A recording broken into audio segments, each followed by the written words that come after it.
Հարգելի պատգամավորներ, նախագծով առաջարկում ենք հաստատել մասնավորեցման 17-20 թվականների ծրագրի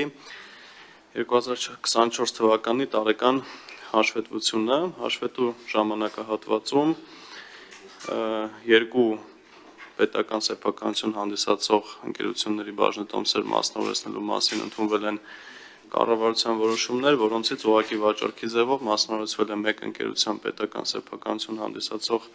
բաժնետոմսերը, հաշվետու ժամանակահատվածում մասնավորությունից ստացված միջոցները կազմել են 321 միլիոն դրամ,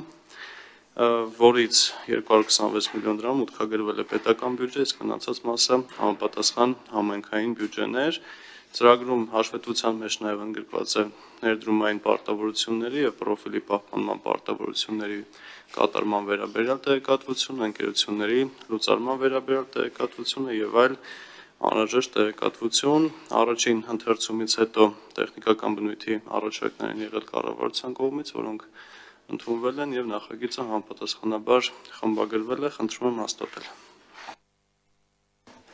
Շնորհակալություն, պարոն Ավետիսյան։ Հարցեր կան։ Պարոն Ավետիսյանին հարցեր չկան, այստեղ երկու խմբագրական բնույթի փոփոխություն է, ինչպես նշեց պարոն Ավետիսյանը, միտեղ ՀՀ կառավարության բառերը փոխարինում է կառավարություն բառով, միտեղ դրամ և ՀՀ դրամ բառերը փոխարինում է հայկական դրամ բառակապակցությամբ օրենսդրության պահանջներին ավելի ճիշտ համապատասխանելու համար։ Ովքեր են կողմ, հարգելի գործընկեր, նա հարցեր չկար, չէ՞։ Ովքեր են կողմ ներկայացված առաջարկները ընդունելուն կողմ, միաձայն կողմ եւ առաջարկներով վերամշակված տարբերակին ովքեր են կողմ, ելի միաձայն կողմ։